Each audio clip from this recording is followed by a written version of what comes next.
Welcome. My name is Emily Cole. I'm director of the Moore Family Center for Whole Grain Food, Nutrition, and Preventive Health, and the center is sponsoring today's college-wide speaker. I'm very pleased to have Dr. Len Marquart as our speaker today. I've been working him very hard.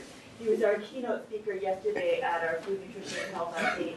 He served on a panel as well. I've been parading him around all day, meeting with people as well. So hopefully he still has the stamina for this seminar, which I'm sure he does. Because anytime you just mention whole grains, he's totally on. So, Len is associate professor at the University of Minnesota. He's also president of the Grains for Health Foundation. And basically, when you think whole grains and public health, he is the person that immediately comes to mind. He's done a lot of landmark work in terms of identifying barriers and motivators for whole grain intake across the lifespan, both in kids and older adults as well. And what's unique about his approach is he really tries to take an integrative systems approach in terms of incorporating consumer, food, and nutrition education all in one. So, welcome. I hope so. Are we getting feedback? Wow.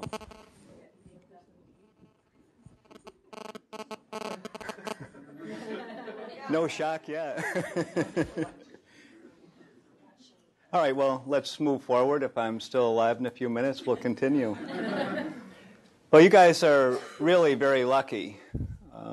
My wife and I have spent about 10 days here in the Pacific Northwest, and I know you guys think that this weather is kind of lousy, but I'm from Minneapolis, and probably -5 or 0 today. It might be lucky to get up into the 20s. So that's one aspect. But I think more importantly, I would like to thank Emily and also Dean Bray for the opportunity to be here. And especially the young people, you've got an opportunity to learn about collaboration, which is just extremely important. You've got public health issues that are beyond the capacity of any one individual. You look at what has happened in the past, reductionist type of research has been extremely helpful.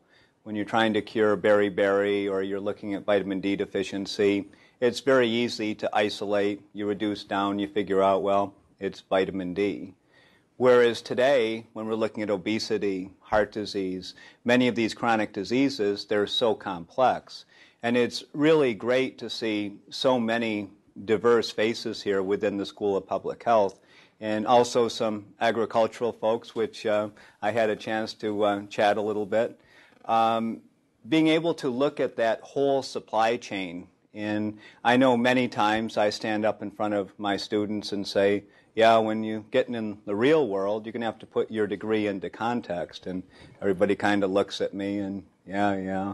And some come back and say, well, you were right. But it's the idea that this world is big, you've got a degree, but how does that degree fit into what you're going to do with the rest of your life? And your first job is important, but just get out there, get that job, get that experience, and continue on. So today, what I'd like to do is to talk a little bit about whole grains, more about collaboration, and in particular, this university appears to be moving forward. I come from a very big university, University of Minnesota. You got 3 campuses, you've got 50,000 people charging around, where being half the size, being more liberal part of the country, people are more willing to break down the barriers and look across and see, well, what's happening over in this silo, over in, grain genetics, what's happening over here in manufacturing, even though I might be a nutritionist. So being able to look across those silos is going to be absolutely essential, and it will be some of you guys in this room that will help to solve some of these critical issues we're dealing with today. I'm getting too old to probably see it being solved, but if we can train and allow folks to understand and appreciate others, we'll be on the right path. And it's really a revolutionary change in mindset and probably more of an evolutionary change in the food supply as we move forward. So how we think about things is ultimately going to be our success. And if we can be thinking in the right terms, the right mindset, we can do just about anything. And great things always start with a small group. It's not the masses.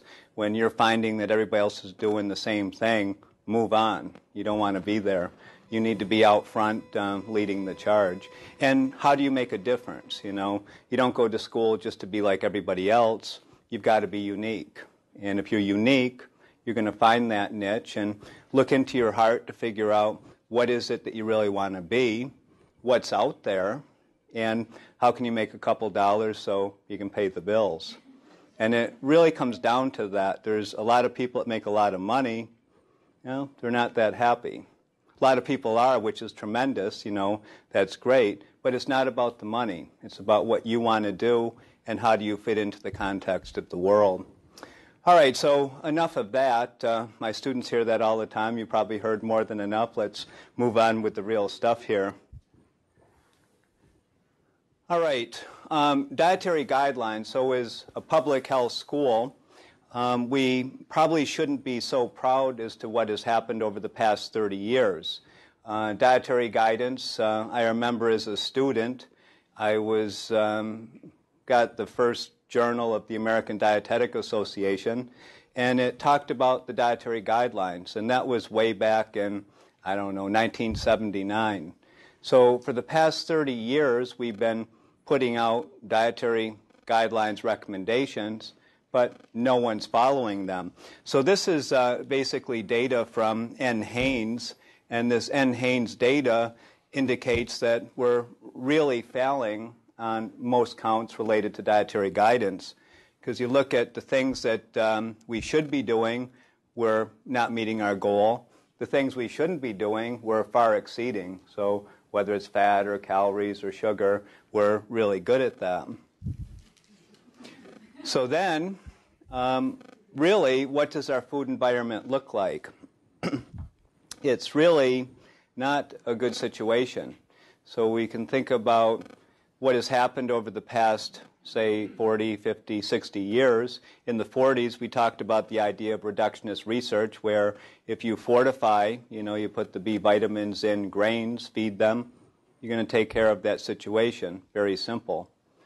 Now, if you move a little bit further forward, you look at the 50s and 60s. You guys don't know what a TV dinner is. Some of us do. But, a very packaged item, easy to throw in the oven, pull it out, and see a lot of people smiling and relating to that. A little bit further down the line, you've got high fructose corn syrup coming from different companies, making it very easy to get sugar in just about any product. A little bit further, you get large portion sizes. You've got fast food proliferating. You've got all these things happening, and as public health people, we're kind of very minimal in terms of having an influence on that. So the food supply has kind of gone in a direction that may not be so healthy, and it wasn't intentional by the food manufacturers. It's kind of what happened. So how do you take that food supply and work it back in the opposite direction? Smaller portion sizes, less caloric density, being able to play around the proportion of, fat, sugar, salt. And in thinking about the food supply and changing that food supply, we really can't continue to educate and expect people to make changes when it's almost impossible. And yesterday I kind of pointed out that we really are freaks compared to the average person in the general population. A lot of people, you might think you're normal, but you're not. You think about the average person, they're generally not as bright as you, haven't had as many opportunities as you. They haven't had, definitely the training and the sciences that you guys have. So the average person, it's really difficult for them to get healthy food. And this happens, everywhere. We kind of get in a mindset, we hang around with certain people. The quote often goes that the 5 people that you hang around with kind of creates your values and your thinking and your mindset. If you don't get outside of that to truly explore in the community of what's really going on, getting into experiential learning, going out into organizations, seeing what's really happening in certain parts of the city that, they don't have the things that they need to be able to select a healthy diet. And even if you look at us, if we travel, it's hard to get whole grains very hard to get whole grains. It's hard to get, fruits and vegetables. So making that easier is going to be one of the main points that we want to get across today. We just can't continue to put out dietary guidance, hand out all this information, and hope through osmosis that people are just going to change. It's not going to happen that way. All right, so it really comes down to the idea of industry.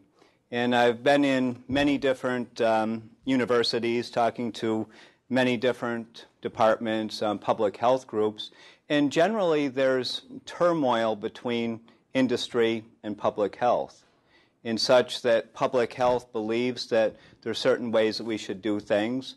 On the other hand, industry believes that the consumer is asking for these foods, which probably isn't true, but we continue to provide them. It's what they're eating. It's the only thing they know. If you look at Steve Jobs, if he would have asked everybody about iPhones, you think we'd have an iPhone? Absolutely not. So our thinking has to change, whereby how do we kind of pole vault over some of those barriers to a level where healthy food is available and it also tastes good, which is a whole different mindset than how we've traditionally done research, how we've manufactured foods, and how we've even thought about health in general. So in that, I think a main point is that industry can't do it alone, and the better we can, fill that void between industry and public health, the better off we're going to be. There's often a lot of public health interventions, which are super pilot studies. They indicate that this is really going to work in this population, but what do we often do? We usually pack up, go home, leave these people with nothing. Whereas if there was some backfill with industry to help support that, whereby these foods would be available after you pack up your goods, and a community that you've introduced whole grain or fruits and vegetables or whatever it might be, how do you get industry support to continue to have those items available in the community? So I think that that void is a huge issue, and getting the different disciplines together, being able to look across the silo and say, well, I can appreciate what you do. I know nothing about it, but you're also a valuable part of the solution. And everybody has a streak of genius. It's just a matter of whether you give people an opportunity to express it. All right, so getting down to the nuts and bolts here, we've decided that the dietary guidelines have really not met our needs. A possible solution, and only one solution, there's many solutions to getting people to eat better, but how do we allow these various guidelines, these various guidelines to be able to fall into better product development, so the formulation of foods that are healthier.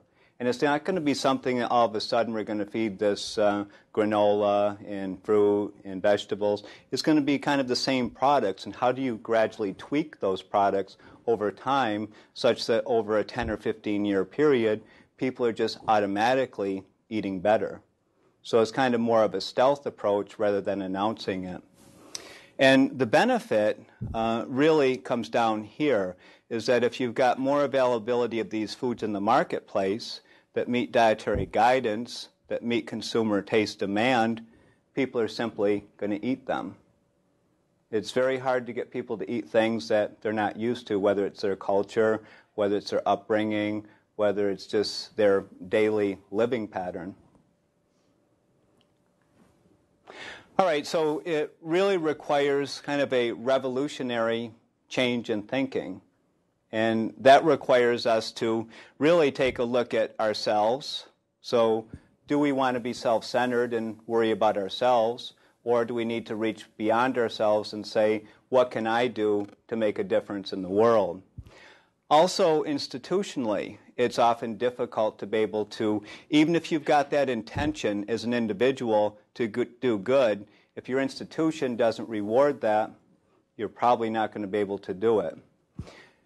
Take that a little bit further, and you look at different disciplines. So we've got public health, we've got agriculture, we've got a whole variety of exercise sciences in this room, and it takes all of those and being able to appreciate those disciplines for what they are and their contribution. Now, what becomes more difficult is when you begin to look at industry, government, academia, different organizations that either help or protect industry or the consumer, and then the activists. How do you begin to get those folks to jive? So in our office at the Grains for Health Foundation, we've got this, I've begun to build this supply chain. I know my interim director thinks I'm kind of crazy, but all good ideas are usually thought to be crazy. And in the center, you've got kind of the golden egg. And the golden egg is such that it would be tethered to government, industry, academia, all these different groups that we mentioned. And ultimately, we need to be making some decisions where you've got input from all the sectors. Often they're made within the silo of a sector, so whether it's industry, whether it's academia. And once you get up inside a silo and you're not coming out to observe what's going on in the world, you really become obsolete. You become siloed, you protect yourself, and it's not a good situation. So how do we allow some of those people that are on the cutting edge to come outside of their sector, outside of industry, outside of government, outside of academia, and begin to talk and say, what is it that we really need to do? And until that happens, I don't think we're going to solve anything. So you can solve things in smaller groups, and it can be really, really effective. And it's usually those lead individuals, those on the cutting edge, you can get them to come together. And that's really what's happening here. You've got a group of people, you've got a group of disciplines, you've got a group of organizations that are coming together. You've got young people, you've got more liberal thinking, and you also have the opportunity to be able to make a huge difference because you're saying, yeah, we can do it differently. And Einstein has a quote, which I can't say specifically, but you keep doing the same thing over and over again, expecting different results. I mean, we do that every day, and why should we continue to do that? So that's kind of the mindset and different kind of thinking that we need to have in order to make change. All right, so if you want to imagine a little bit into the future, what role might you play? So you could be in agriculture, you could be in exercise science, you could be in public health. There's a role out there for you to play, and that role is such that only you can fill if you're truly fulfilling what you need to be doing coming from the heart. Many times we get pushed into things, many times it's perfect arrangement, and those things work for a while, but you've got to make the decision. It really comes from your heart, what you want to be and what contribution you want to have in the world. The other part, and I think is so important, if we don't take action, what will the future look like? And sometimes probably the most discouraging discussions I sometimes have are with hardcore scientists where they'll say, we don't have enough data, which is absolutely correct. But when do we ever have enough data? We never have enough data. So sometimes we have to leap. We have to take a jump. And I often say jump and the net will appear. Sometimes you'll fall many stories, but if you've got the faith, eventually that net will come out. And sometimes you splat. But what's the difference? And that's when you truly learn about yourself that, you know, it's far from the end of the world. Now I can do anything. I didn't die. So those kinds of things are important to think about and to change your mindset. So given this action piece, if we're not going to take action because we feel we don't have enough information, we're not going to go anywhere. And we are in a gridlock right now. All the various sectors have kind of crawled up inside their little holes and protecting themselves, whether it's us as academia, whether it's various sectors such as industry, but there are those folks that are reaching out, and those are the ones that you want to get hold of and begin to pull things together. And it's the only way is working together to create that action. And it's such that you may not know, but if you've got the right group of people and you travel down that road day by day, conversation by conversation, you will figure it out if you've got the faith. But the other part of that is that you've got to have the support and the incentives. And one of the things that I truly run into is that often you don't have enough time because people say, you got to do it now. And you think about, question? Yeah, I'm really fascinated in how you keep talking about bridging the gap between academia and industry, and this is kind of a thing that, as a group, we often talk about. And in the context of whole grains, how are you doing this? Good question. Well, many mornings I get up, I say to myself and my wife, why am I getting out of bed this morning? And it really comes down to the idea that it's small changes over time. And I've been working at this for almost 20 years now, and it's step by step, day by day, and you don't know where you're going. I mean, honest, you don't know where you're going. And that's a very tough feeling to have. But not knowing where you're going, if you trust yourself, you're probably going in the right direction. And just talking with my wife this morning, I said, I'm really slow. Here I've got these students I'm trying to get back to at the university. I've got to review a couple other students here, and I'm saying, I'm just so slow. But the point of it is that I'm probably moving in the right direction. You know, I'm not very fast, and often you're rewarded for being quick, doing all these things, being able to be on top of everything. But is that really where it's at? It's that true internal heart and spirit that will get you to where you need to go. It won't be your body, and it probably won't be up here. So an example? All right.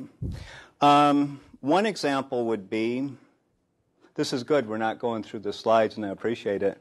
Because we're getting deeper, and for you guys, I think it's good.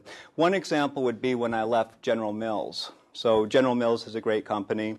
I was working whole grain. They wanted me to move over to Green Giant. I thought, nah, doesn't make sense to me. So intuitively, I knew that. So that was back in 2000. And for most people, they wouldn't do it. I had 2 young sons, had to put them through college. And so I said, I'm going to jump. So I jumped on June 3rd. On June 4th, I interviewed with the University of Minnesota. So I didn't have a job. So it was intuitive knowing of what you needed to do. And that doesn't happen by all of a sudden making a decision. It grows in you. And when it grows from here, you know you're right. And it's not a conceited know you're right. It's a true know you're right. And it's different than data. But yet you've got to follow the data intuitively. You've got to know kind of where it fits and what's the world doing. And it's day by day that you learn that. And the future is kind of a reflection of what's happened back here, but not necessarily. So you take a Steve Jobs. He pole vaulted over everything to produce the iPhone.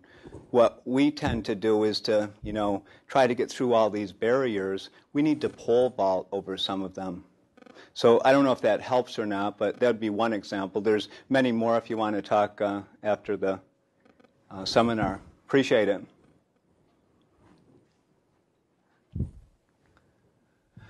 All right, so one of the things that I actually began to work on before I left General Mills and got in trouble for it was coming up with a collaborative where we'd bring together different researchers from different disciplines to work on whole grains. So right before I left, and that was probably one of the determining factors, I can't continue to function here if I'm going to have someone pushing me down all the time. I said, well, at this point, I think we need to start building that. And immediately when I arrived at the University of Minnesota, I said, well, let's put it together. And we began to do that. But it didn't function well at the University of Minnesota because we were working on very practical, applied things, and it didn't have the sexiness that was required by, certain incentives or requirements or whatever it might be to get tenure, to keep various folks happy. So after about 3 or 4 or 5 years, we pulled it outside, made it a separate entity, a nonprofit, and what we do now is to say, well, what do we need to do for research? So research is a piece of it, but it surely isn't, the mainstay, because you've got all these other pieces. You've got knowledge that already exists that could be put together in such a way that you've created a solution. You've got policy that can be set that can help to move things forward. You've got regulations. And most importantly, you've got to build the infrastructure. So that egg that we talked about, if you keep working on that egg and you don't build the infrastructure back to those different sectors, that egg isn't going to continue to exist. So that's one of the things that we're trying to accomplish through the Grains for Health Foundation is how do we make the healthy choice, the easy choice, starting with grain-based foods. And grain-based foods are everywhere, and there's all kinds of good stuff attached, but there's also all kinds of bad stuff attached to it. So how do you begin to peel off some of the bad stuff, replace it with good stuff, and gradually make those changes over a period of years where people begin to simply eat healthier? So there's really no decision. It's just simply people eat healthier because there's a greater probability of going out there and getting an item that's healthier.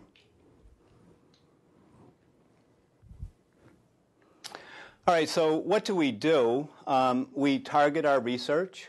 So we look at the environment, we look at what's going on, we bring groups together, we convene, collaborate, and decide what research really needs to be done. A second thing we do is to align the stakeholders, and we've talked a lot about that, the different disciplines, the different sectors. We also apply a systemic view of the complex problem. So in other words, you simply talk and discuss and bring people together. And I think that's one of the things that we don't spend enough time doing. Often people think when you're talking, discussing, you're wasting time. You're really not, because I think it goes back to the point earlier where if you're not discussing and figuring out day by day what needs to be done, you're not going to be going in the right direction and having enough input from enough people that you are moving in the direction that needs to be. The other piece of it is related to the collective solution, and that is ultimately what you're trying to do, and bringing the right folks together to come up with the collective solution. Because traditionally, we've kind of looked at research. We'd figure out what the research is. We would then say, well, this research will probably be good for X, Y, and Z out in the community, and it's never that simple. You've got to have much more input. One of the things that I found very, a huge issue, I was at USDA about 10 days ago, and talking with their research group and their policy group, they never talk. So how can we set policy such that researchers know what research needs to be done to help that policy and support dietary guidance? We can't. So even in the government, there's not enough communication between the different groups or agencies to allow that research to help public health through policy. So it really becomes this idea of collective solutions, and we don't have enough of those. And one of the reasons we've got so many problems we have today with obesity, chronic diseases, heart disease, and so on. All right, so ultimately, we have to learn how to learn together, because traditionally, we take tests as individuals. Traditionally, we don't tend to work in teams as much, but learning how to learn together is what it's all about. We're undertaking a project or a collaborative where we're going to bring together the different sectors, the different disciplines, and in the end, we want to have input from 200 different people from the different disciplines, from the different sectors, to figure out what type of research do we need to do. Do we even need to do research? Maybe the knowledge is already there, or is there some policy that can be set that would be more appropriate? And then ultimately, what's the infrastructure that's going to come around that to allow it to exist and be sustainable over a period of time? So this is probably the thing that we most need to learn how to do. If we can learn how to learn together, we can move mountains. But if we remain in our own heads, it's very difficult to move forward. All right, so the Dietary Guidelines 2010, and you talk about the dietary guidelines not being that valuable. It's what it is. It's no one's fault. It's just kind of how our society works. The thing that's really interesting is that they say the healthy choice will be the easy choice, and it should be accessible, desirable types of choices. Now, the point here is that hopefully in 2015 they're going to be thinking about how do they reach industry, how do they formulate foods that are going to be more common in the market so people can go out and buy them. So I'll be really disappointed if there isn't a way to move closer towards that. All right, I want to talk just briefly about one aspect of Grains for Health where we were somewhat successful. We had an opportunity to work in the schools. And last year, there was regulations that came out for school lunch indicating that they basically need to meet dietary guidance. So that is underway, and part of that related to whole grains. And over the past 8 years or so, we've been involved in a variety of different efforts, ranging from doing research in the schools, where we would use different items. Pizza, could be bread, could be buns, any kind of tortillas, different types of grain-based items, and kids would come off the line. We would then count the number of items, and if it was pizza, we'd count the number of pizzas that came off the line. We'd take a mean weight. We'd have a total weight that came off the line at the lunch line. We'd then stand near this bucket. Kids would come around and throw all their leftover grain product in this bucket, so you take and subtract that out, you end up with a mean weight and a percentage of consumption. So doing those different items, we're able to figure out what works. So pizza, 50% of the flour is whole grain, easily works, and is also one serving of whole grain. It's a little more difficult when you've got a dinner roll. Dinner rolls are kind of more naked, they're open. You can't disguise that taste like you can with pizza. You got the sauce, you've got the cheese, and so on. So we did a lot of those studies, and we then were asked by USDA to come in and do a presentation and talk about what level of whole grain might work in products, and ultimately they settled for about 50% of the flour being whole grain as a school item, a whole grain item that would meet the regs for school lunch. The other thing that we did was to bring together school nutrition directors and product developers in the food manufacturing industry.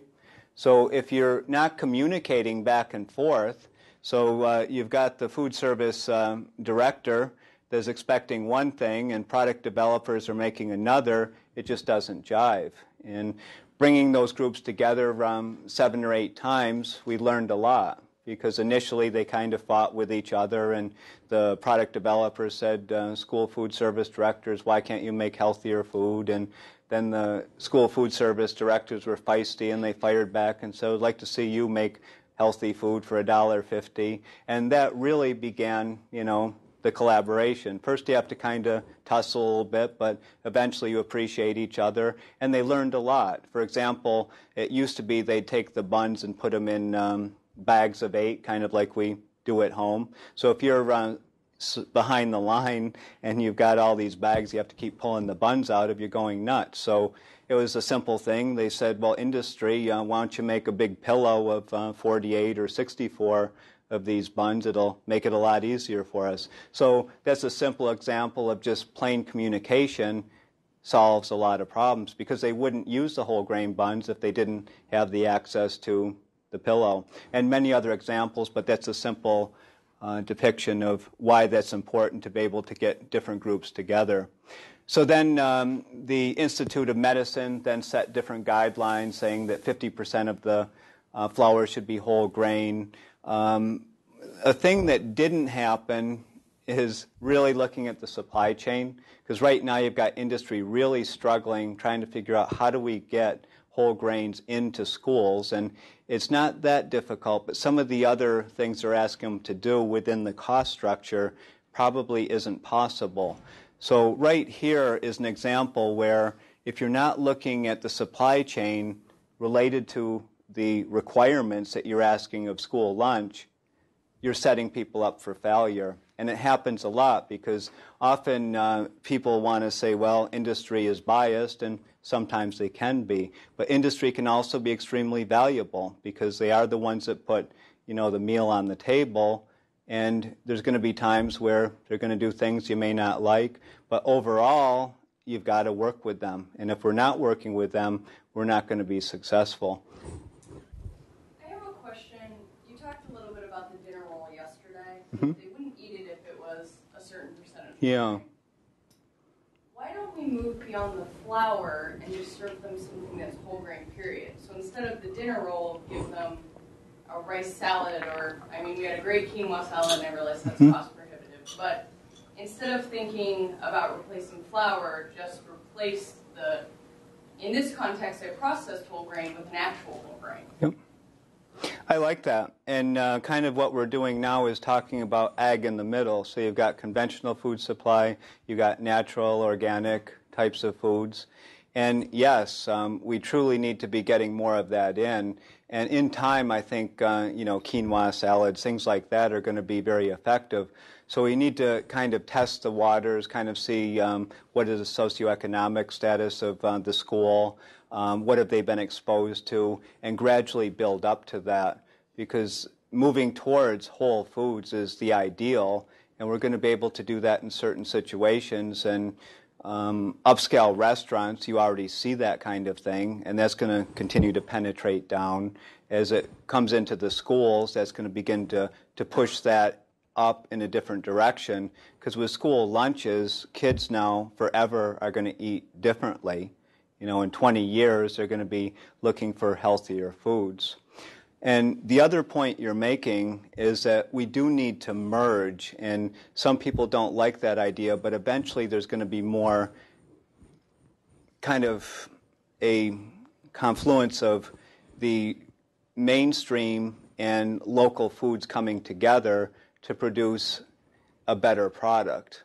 And what that crossover will be, I don't know, because local foods are really, really important. Conventional is really, really important, but there needs to be more interaction between the two groups to be able to allow things that are more practical for consumers. So we could talk about this one forever, and you bring up two really good points. So the food item is one that has to be really thought about hard. What do you go after? Could you please say a bit more on the role of advertisement in this whole day, Yeah. or against that, media aggression? Yeah. This time. So in terms of advertisement then, yeah, as far as advertisement, it's not something I deal with on a daily basis or think about a lot, but advertisement is such that if you look at whole grain, it was really introduced about 2005 with any substantial input into the food supply. And part of it was related to advertising. You had General Mills that was advertising very heavily. You had Kraft, you had Kellogg. They're all advertising for whole grain. So part of it is the idea of awareness and being aware of different whole grain products so that when you go to the store, you're going to be on the lookout for them.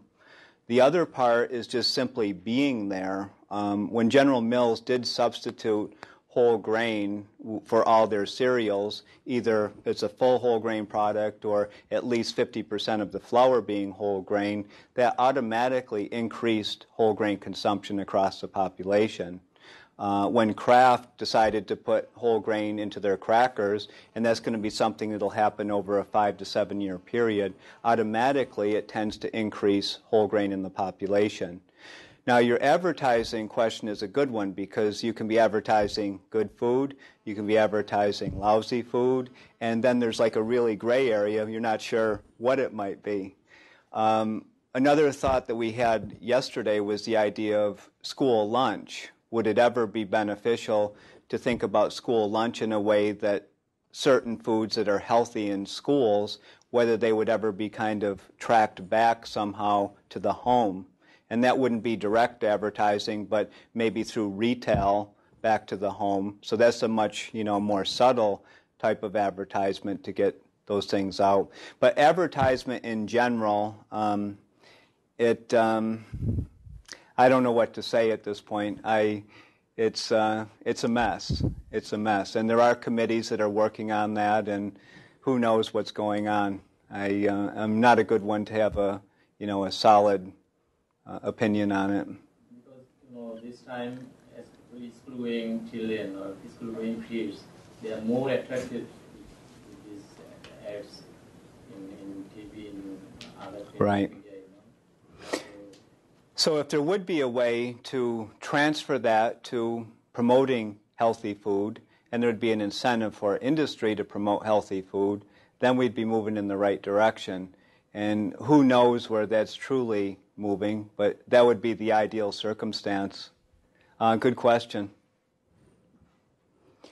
All right, let's see here. In terms of where we're at, basically it's the same approach that we had before with the schools.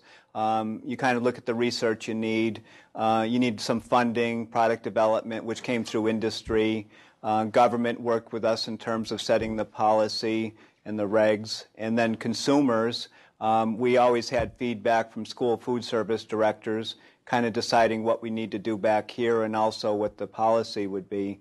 Also students, parents, and so on. So all those things need to come together to truly have an impact. And it's just a small example of how many, many different folks within the supply chain, different sectors came together to decide what level might be appropriate and how might you get whole grains into schools. And that's just giving you the timeline. Point here is that it takes a long time. It takes time. Nothing happens overnight. All right, some of the partnerships that we had, industry ranging from ConAgra Foods with White Whole Wheat, General Mills, Cargill, government, we worked with NIH for funding, USDA, academia, a number of universities, Kansas State, University of Manitoba, Minnesota, Cornell, and then various groups, organizations, School Nutrition Association, American Association of Cereal Chemists, and so on. So it took all these folks to move this issue forward. And the more input you have, the better off you are, and probably getting closer to the truth, whatever truth might be. All right, this is just a fancy diagram to kind of indicate that you convene, you bring folks together, you get that collaboration to figure out what the priorities are. You then put that into policy, regulation, movement forward. And then finally, our next step will to take this supply chain, which has already been developed for schools, and figure out how can we get more whole grain into restaurants. So it's the next logical step, and we're underway with different studies to say, well, will a whole grain pizza work in restaurants similar to a refined grain? And preliminary data indicates, which is really a no-brainer, actually kind of surprising, the whole grain is working better than the refined grain product in this particular restaurant. So how could you get family restaurants to serve more whole grain? And really the key is healthier whole grain, because whole grain can go into anything, but you really want it to be healthier in the end. All right. Emily and I have talked quite a bit about the Whole Grain Summit. Dr. Bray and Emily were there in May, which let me tell you a little bit more about this. Basically, the Whole Grain Summit has been going on for about 10 or 12 years. It brings together folks from different sectors, different disciplines, different cultures, internationally, domestic, and really tries to get at what are the challenges for the future. So you're really bringing together 300 different kinds of people to figure out what are the issues and how do we begin to solve them. So the objectives were to look at the gaps. So where are the research gaps? Where does the research really need to be done? It also looked at an understanding of communication along the supply chain, interdisciplinary, across sectors. We got into building the connections, so not only an understanding, but building more solid connections between the sectors, disciplines, and so on. And then ultimately, what is it that we need to do to improve dietary guidance? So trying to connect whole grain all the way to the policy of dietary guidance. So you've got research, you've got policy, you've got knowledge, you've got all kinds of infrastructure things that will allow that research to help you to get to policy, allowing more products in the marketplace that are whole grain. And then recommendations that came out, we definitely need more leadership in the grains community to be able to get people to move in a similar direction. We need to be building a rationale for the business case because industry has to make money, otherwise they're not going to do it. So that's a given. Plus, you then have to figure out how do we work with them to allow that to happen, and how do we work with them to encourage them to make healthier whole grain. So not only whole grain, but maybe less caloric dense, lower portion size, maybe a little bit lower in sodium. To take that a step further, communication, being able to talk along those lines, and this is an effort that will be put forth so as we talk more about what would happen here in Corvallis or Portland. These are things that will be kind of driving the next summit. And I think, as Emily's been suggesting, application is really ultimate. Because initially with these summits, we would be talking about hardcore science, basic science. We then kind of moved to regulation and things like that. But now we're truly talking about integrating the whole food system. What are the challenges? What are the opportunities? What are the benefits of doing certain types of research, of setting certain types of policy? And then finally, making a commitment, getting everyone to commit to how do we make this happen. All right, there's many possible solutions, and I'll let that one go given that we're running out of time, and I'll leave time for questions too. Ultimately, what we're trying to do through Grains for Health is how can we increase the availability of fad foods, so whole grains that are practical, so they're convenient, they're healthy, so they've been demonstrated to be efficacious, they're affordable, and then also desirable. So having a way to allow these foods to appear doesn't happen. There's a lot of work that goes into the supply chain to make that happen. And we said many times it's simply, and also very difficult, the idea of how do you coordinate all these things, the policy, the research, the regulations, and the infrastructure to get these desirable foods. And companies do that well.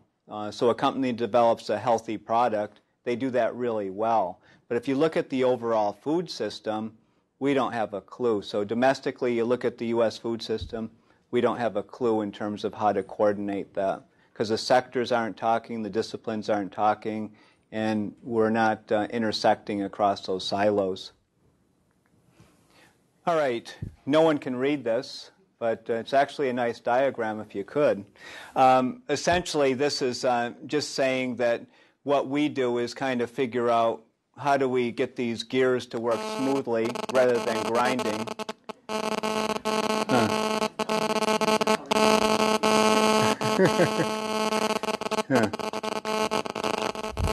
There we go.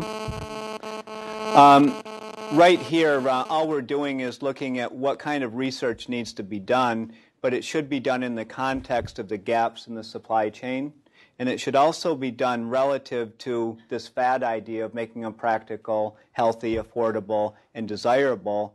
And then you've also got to take into context what environment are you trying to affect, whether it would be schools, restaurants, home, or retail. And it gets more difficult as you move from schools because you've got regulations there. Restaurants, you've got kind of a captured audience at times.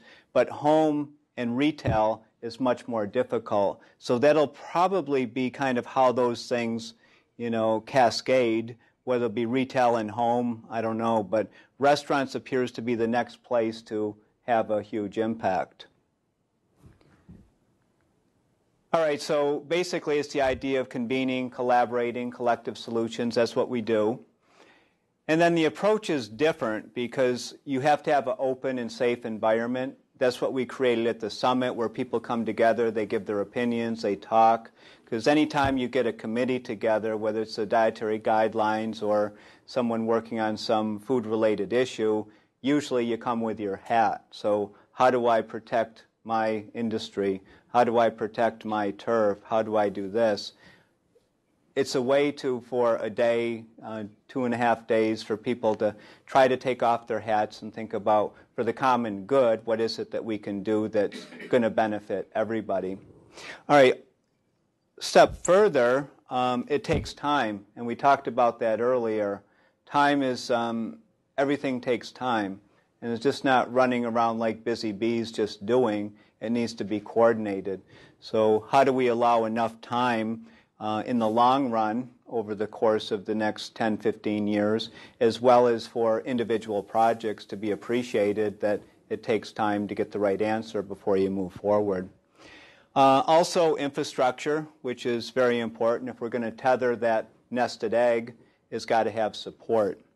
And being able to have groups that come together regularly to contemplate and figure out, have dialogue around what are the next issues that we need to challenge. And then the freedom to innovate. So being able to look at how do we transform science into food. And those are really key words, and we haven't necessarily done that well. We've done it well in terms of creating food, maybe not so healthy, but how do we take science now and transform that into fad foods that people are going to automatically eat, that are, by the way, healthy. And it really comes down to just simply a coordinated effort, and I think we've said that enough here.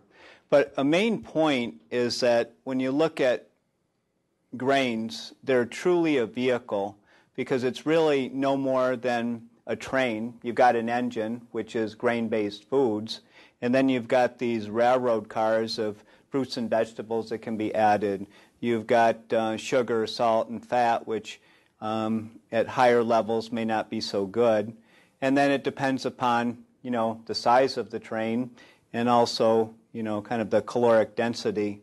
What's the density of the load you're carrying? And looking at a recent dietary guidance piece, there's all kinds of grain foods that can be tweaked slowly over time. Because it's really, dairy's a piece of it, fruits and vegetables is a piece of it, but the mainstay, the foundation of what most of those foods are attached to, it's grains. All right, so I'll let these go. So I think the last thing I want to say here is really all about you, and especially you younger guys that are really going to make the difference. But you're going to have to think about it a lot differently. So that's all I have to say. I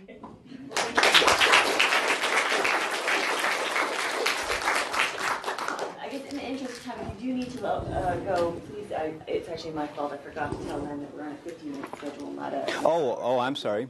No, but we'll have to open the floor for questions, and again, if you do need to get to the next class, feel free to exit.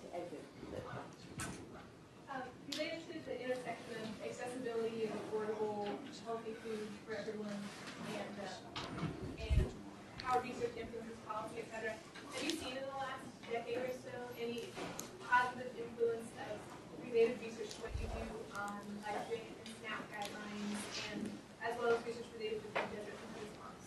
Yeah, no, it's a very good question. In terms of looking at food deserts, in terms of WIC, there's been a tremendous amount of effort put into whole grain related to WIC. They've got regulations as far as what a WIC-approved cereal would be, the bread, and so on. So WIC has been very effective.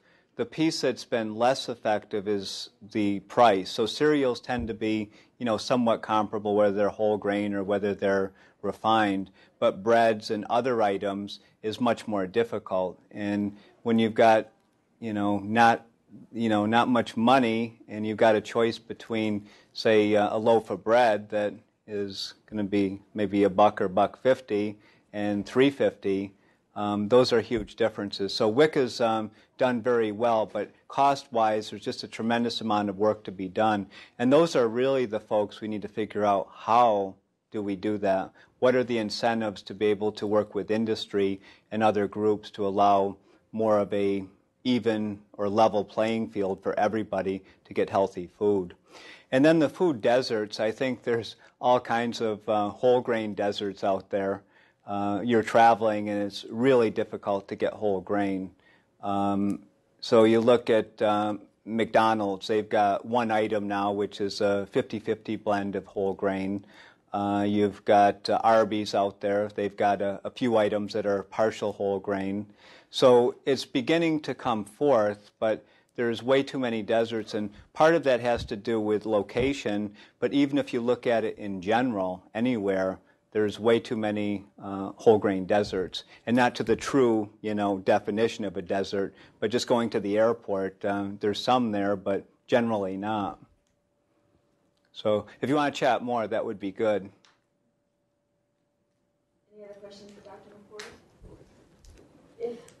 Sorry, have there been or are there any social marketing campaigns, like how they try to get people to quit smoking, educating the public on what whole grains are? Because I feel like a lot of people still don't know. Yeah, it's a really good question. So the fruit and vegetable guys get along pretty well. The pulse people, the beans and peas people, they get along well. But you get these big companies, and they're kind of like their own institution. You kind of rely upon yourself. It's hard to get the big cereal manufacturers, the big bread manufacturers to come together and do those campaigns. Why? I don't know. Everybody kind of feels they're their own entity, and they're going to promote it the way they want, very specific to their product. So there's unfortunately been no real overall public health campaigns. You've got My Plate, which is doing a great job in terms of getting information out, but you definitely need the support of companies, other organizations, and more dollars going into it. So it's really kind of odd. It's very weird that it wouldn't have happened by now. Let's thank Dr. Marquart for a great talk. Thank you.